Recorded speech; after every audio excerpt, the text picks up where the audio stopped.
Hey everybody, it's Nathaniel Avila. I am currently reporting from Dallas, Fort Worth, and I'm joined with Timbrel Hildebrand, who is reporting from Crowley, Texas. And today we're going to be talking about Frozen 2. Is that right? That's right. Yep. So, what's your initial thoughts on Frozen 2? Um, I enjoyed it.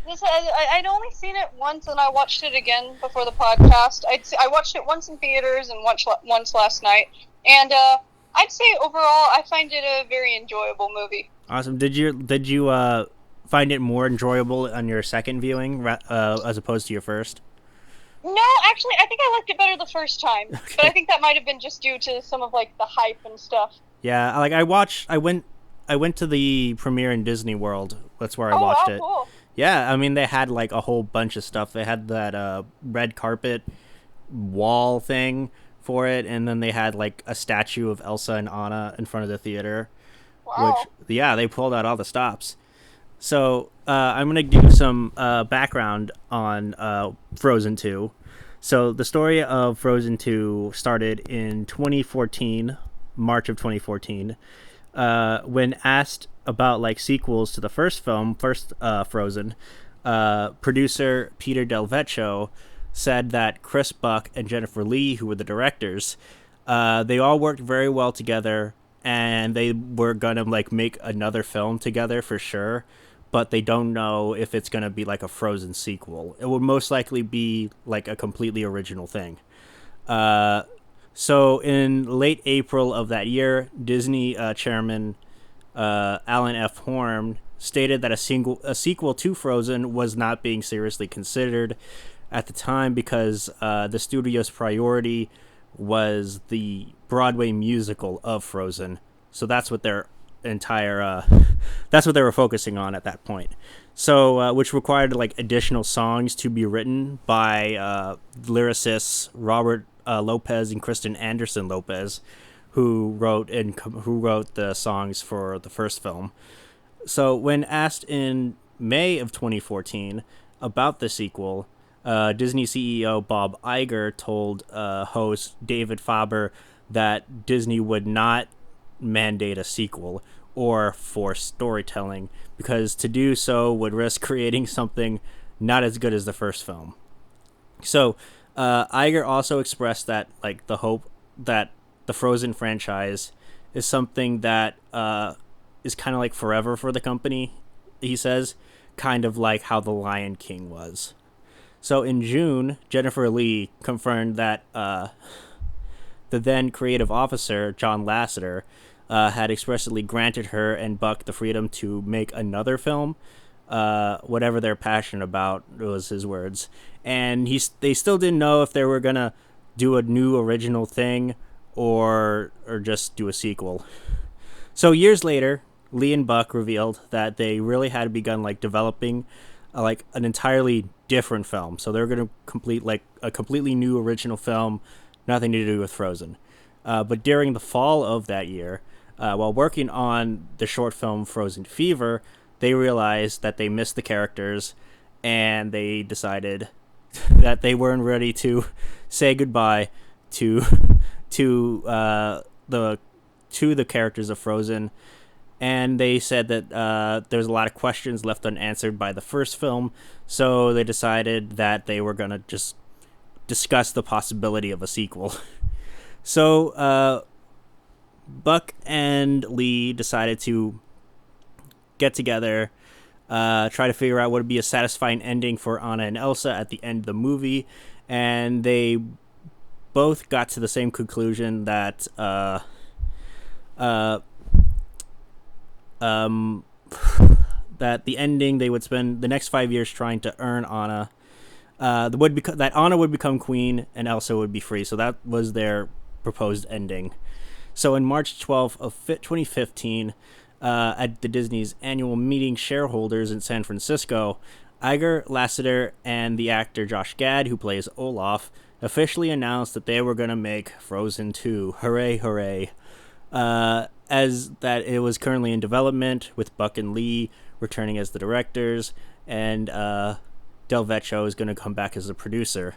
Lasseter said that that Disney Animation, as with Pixar, when they do a sequel, it is because the filmmakers want to and not because the studios, force them to do it. So that's good.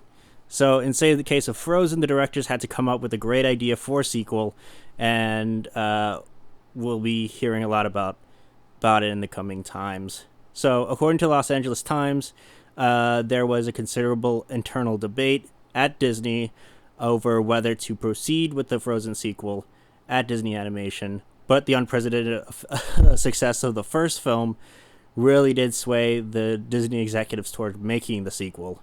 And in September 2017, the interview with Arizona Republic Menzel, who plays Elsa, confirmed that she would return for her role a couple weeks after completing her concert tour. And she said that they haven't even sent her a script at that time because everything was still being made. And then in terms of Jonathan Groff, who plays Kristoff, he said in July 2017 that he didn't know anything about the film other than he was about to start recording his section of it. So in October 11th, he confirmed on the British talk show that he had started recording for the sequel the previous month. So everything's being very hush-hush at this point in time. So Kristen Bell... What? Oh, yeah. Nothing. So Kristen Bell said that there would be some new characters too.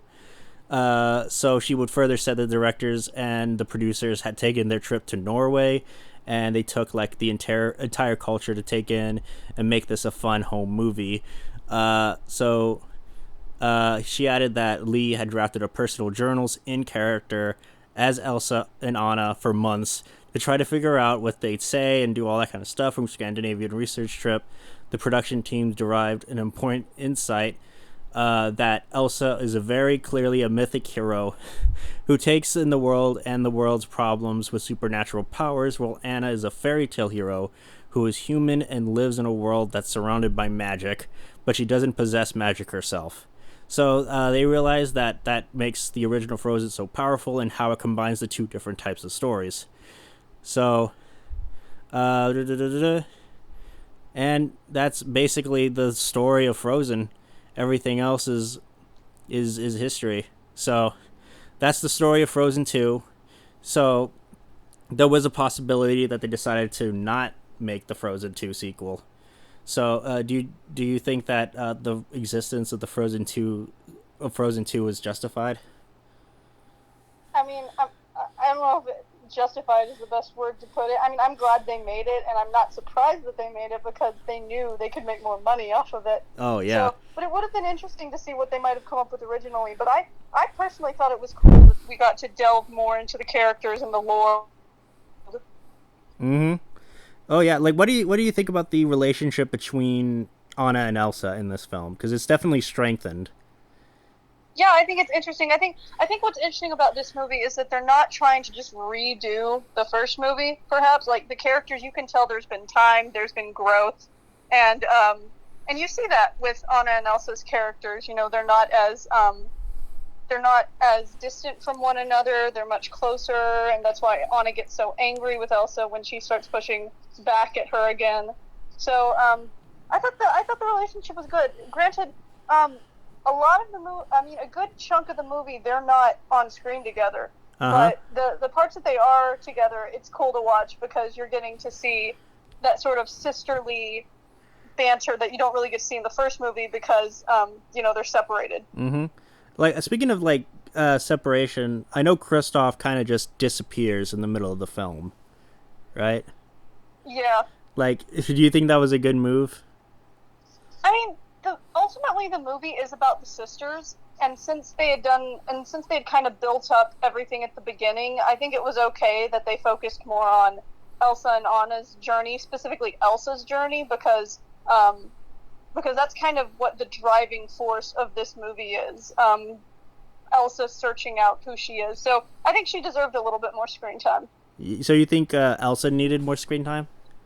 Well, I think it works because, in the first movie, Elsa didn't have as much screen time. She kind of disappeared for some of the movie, and it was more about Kristoff and Anna. So, I think it worked. I would have liked to see a little bit more Kristoff, but I still think it worked. Yeah. Like I think like Anna was definitely the protagonist in the first film, but in this film, Elsa is more the protagonist. Uh, and so, what do we think about like the five elements and everything, or the four elements being instituted in this film?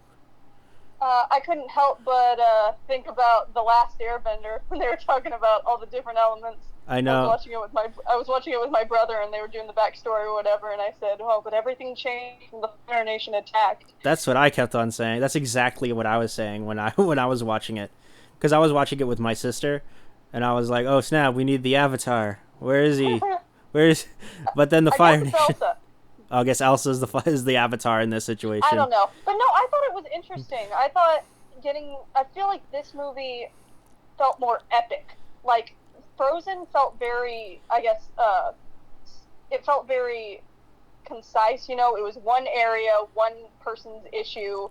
You know, it was very isolated. It was an isolated incident. But with this, we're getting to learn more about their world and their history and all this magic that's going on. I think that's pretty cool. Yeah, it was definitely like way more like vast and wild, and I know the first one was a little bit more contained than this one. And in this one, like we see like these vast landscapes and these giant waves of water that look like photorealistic and that like looked like they were filmed, like not animated but filmed, even though they were, because they was so realistic, and all these cool different things.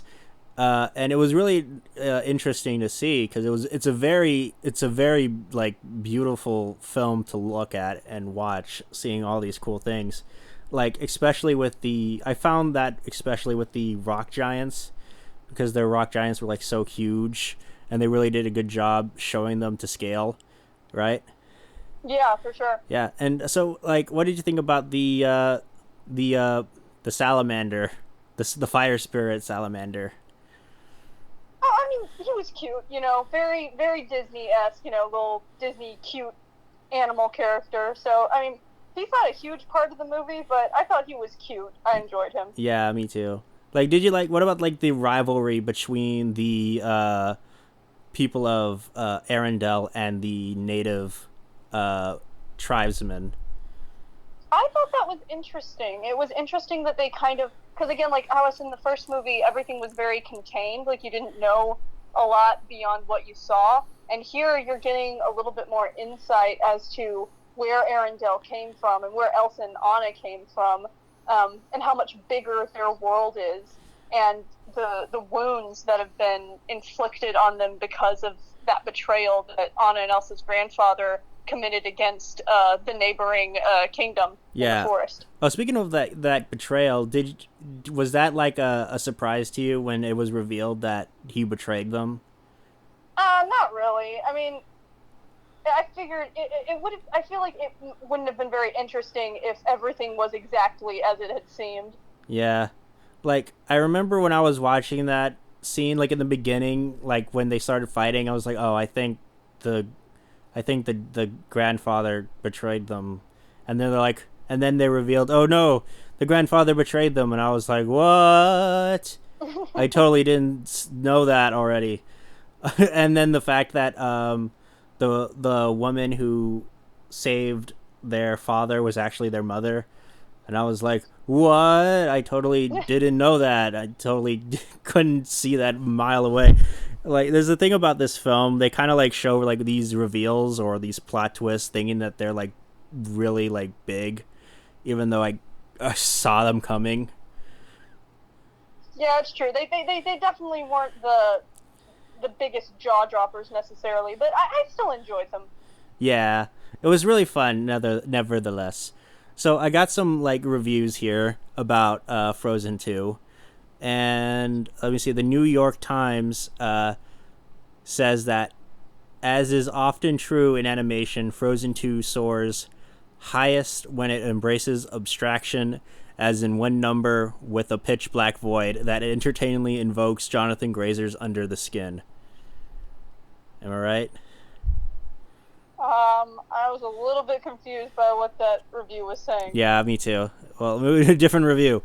MovieWeb says the film is a darker journey, but illuminated with breathtaking animation and stunning action scenes.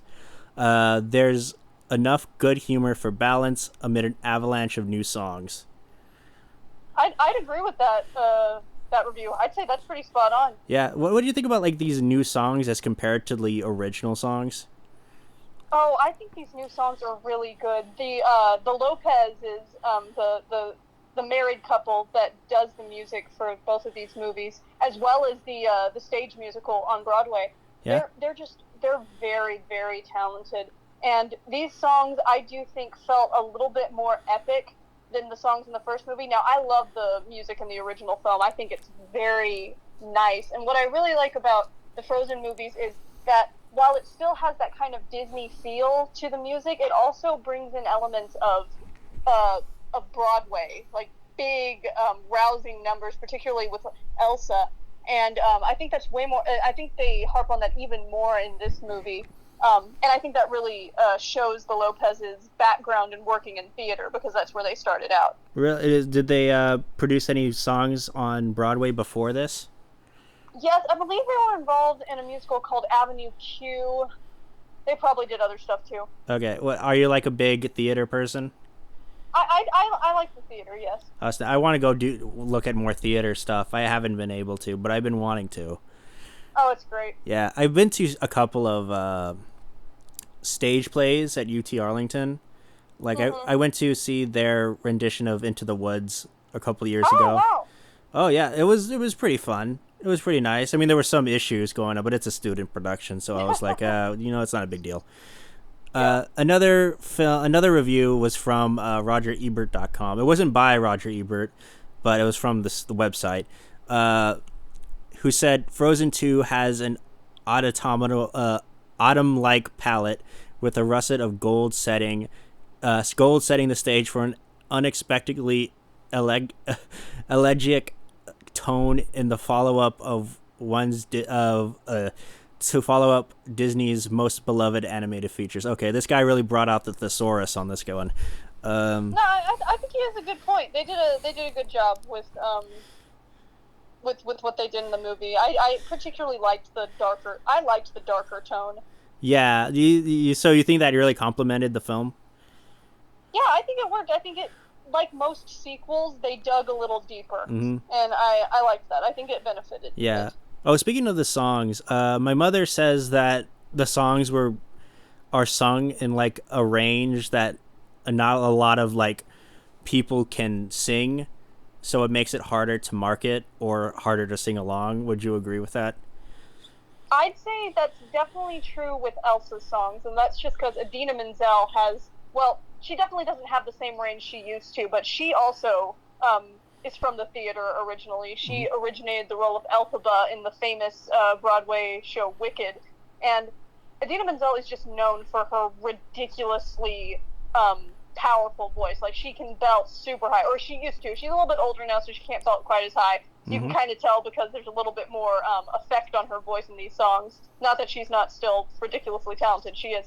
But yeah, Elsa's songs definitely you can't quite sing along to. And so Anna's songs, I think, would be more in the range of most, at least people who could sing the regular Disney princess range, perhaps. Kristoff, played by Jonathan Groff, he also has an incredible voice. But I think when they're talking about songs that are hard to sing along to, it'd probably be Olaf and Elsa's songs, just because those songs are written specifically for Idina Menzel and Josh Gad, and they are known for having ridiculously wide ranges. Yeah. Like, speaking of Kristoff's song, did you really like that whole like 1980s boy band type parody of that was shown in the film? I wasn't sure if I liked it at first, but the thing is, Jonathan Groff, who plays Kristoff, he also from the theater. He just has an incredible voice, and it was such a crime that he didn't get to sing in the first movie, pretty much. So I love the fact that they gave him this huge song, and he got to sing way more in this movie. And so yeah, I loved the song. I think it's great. I think it's real sweet, and again, it calls back to older 80s movies, which I mean 80s rock ballads, which I think is funny, the little homages and whatnot.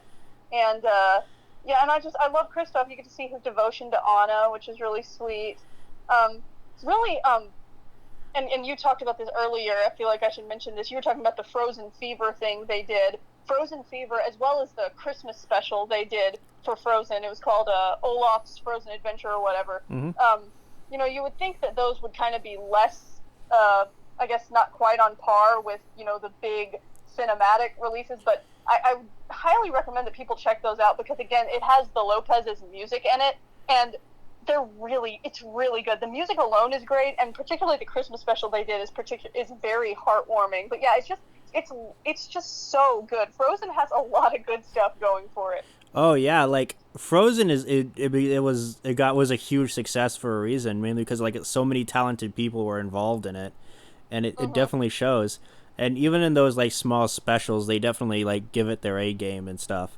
What was the one where? Oh, Frozen Fever was the one where Elsa was sick, right? Yeah, and it's really cool. Yeah, and then she acts like she's drunk, and that's what it means. Like, oh snap, she's sick, so that's why she is walking that way. That's why she walks like she had like a tequila shot. So anyway, I don't know. So yeah, so another review here is from Empire, which said the best thing about the first film, the characters and the music, once again, sing in a frequently dazzling, if narratively flawed sequel that is better at being sensory than sense making. What do we make of that?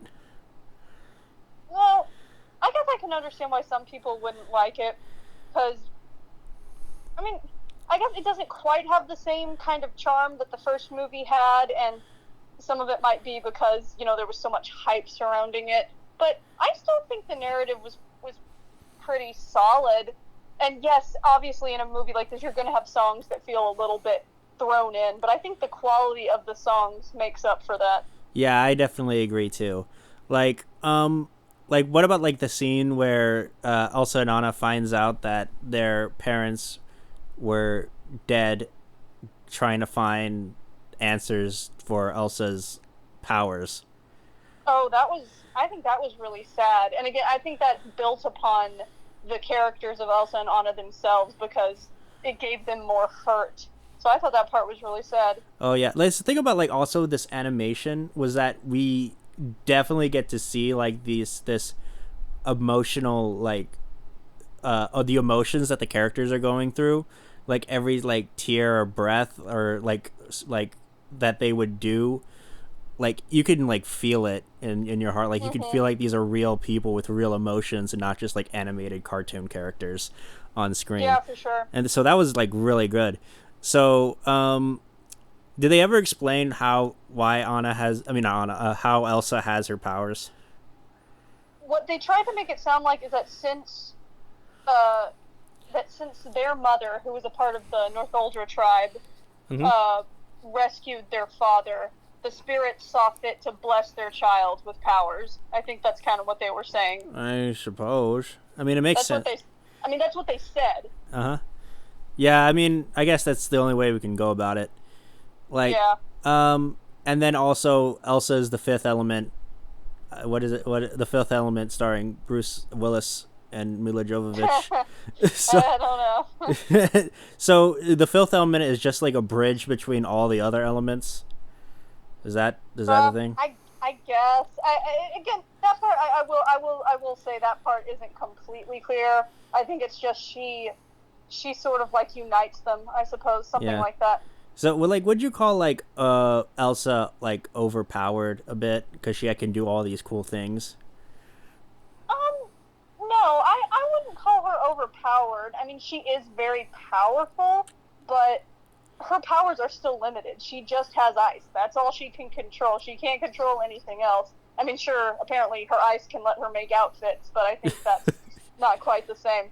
Yeah, I just mean, I don't think she's super overpowered, because, I mean, you kind of see her get beat up and thrown around quite a bit throughout this movie, especially when she's trying to, like, cross the ocean and that water horse is trying to drown her, and she gets frozen, and, the fire almost burns her up. I don't think it's fair to say Elsa is overpowered in this, because most of the movie is her struggling a lot to survive against these odds that are against her. Yeah. Oh, yeah, definitely. Like, Elsa is definitely a character who for sure struggles throughout the film, and that what makes her so like relatable and captivating, and not like this like person who can do these cool things.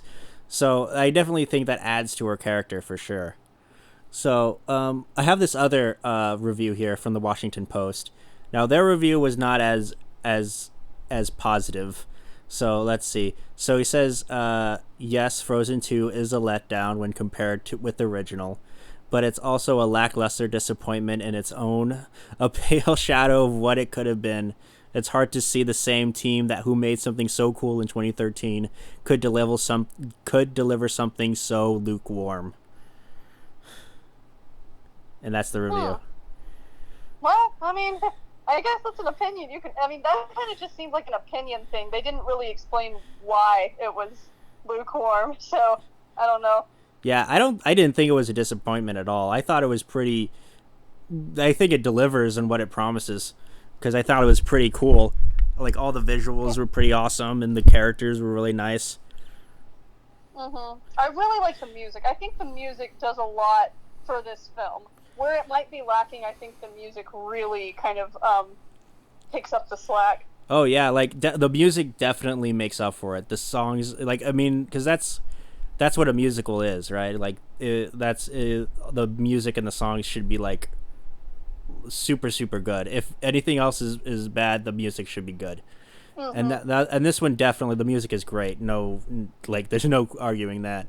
And like the music definitely does propel the story, and it does like serve the plot. So I give it 5 stars for that. So also, like, what did we think of Ryder? Remember Ryder? Oh, that random dude that was like Kristoff's buddy or something? Yeah. I mean, I don't think he was really in enough of the movie for you to have much of an opinion about him. I thought he was funny. I thought it was cute that he, like Kristoff, seemed very clueless when it came to connecting with the opposite sex. So he tried to help him as best he could, but it ended up not working out. Yeah. I mean, did we feel that did Ryder have to be in the film? I don't think so. I mean, he was funny, but yeah, he did feel a little unnecessary. Yeah. I hope that they release like a short, like a featurette showing what Kristoff was doing during that time that he was disappeared. I mean, I think he was just looking for Anna, which I know sounds kind of lame, but I think that's what the movie made it look like he was doing. Yeah, probably. So, let me see if I have some like trivia stuff for Frozen 2. Here, so such as Olaf's lines about the non-existent character Samantha was improvised. Oh, that was hilarious. Apparently Josh Gad just improvised that. Yeah, that's right. Yeah, it was improvised. So great improvisation skills. So okay, here's another one about Olaf's statement that turtles can breathe out of their butts is actually a real phenomenon known as cloacal respiration, which occurs in several species, included the painted box turtles, eastern snapping turtles, and Fitzroy river turtles. So I guess that's true. I thought he was just making it up for a joke. Interesting. Yeah. So in the beginning, when young Anna and Elsa are playing with snow figurines, a figure resembling Baymax from Big Hero 6 can be spotted, in addition to one resembling Totoro from My Neighbor Totoro, a little elephant that looks like Dumbo, and Snow White figure. So those are all in the bedroom. So, I didn't notice all of those. I think I saw the Baymax one, but I didn't notice anything else. I didn't notice anything either, so I gotta like go back and look into that. Also, did you know like also when some Disney execs was coming over to the studio to look over footage of the film, the animators put in like farting sounds in the bed scenes. I did not hear that. Yeah, and it was like, wow, you just got pranked epic style. And they just dabbed on him. So when Elsa is singing the Into the Unknown number, at one point when she spins around, she creates a circle of ice on the ground, and for a split second the circles appear to be making the Mickey Mouse logo. Oh yeah, they like to do stuff like that. Yep. Yep. So, okay, here's another one. Uldra's tribe culture is inspired by the Sami people, who are indigenous to Norway, Sweden, Finland, and northern Russia. Disney signed a formal agreement with the Sami representatives who promote the group's rights internationally. They formed an advisory group of artists, historians, elders, and political leaders, and the Northern Sami language for like their own dub of the film. So good on them. Yeah. And that's Frozen trivia. You can see that next time you for trivia night. So Yeah. so what like any final thoughts on Frozen 2?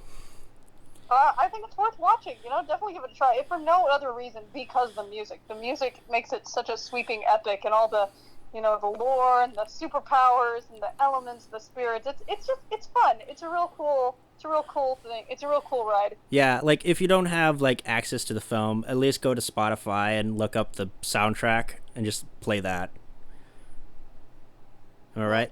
Nah, I don't know. I'd say watch the movie. I don't think you'll get quite the impact in the songs if you don't watch it in the context of the movie. Yeah, that's so true. So, like, what would you give the film? Like, what would you rate it? I'd probably give it 6.5, 7 stars, maybe out of 10. I would give it 7 out of 10 as well. And you would definitely recommend it for like the music and stuff, right? Oh yeah, and I mean it's a good movie. It's just a good movie. People should check it out. Yeah, I definitely think so too. I think it's a satisfying sequel to the first movie.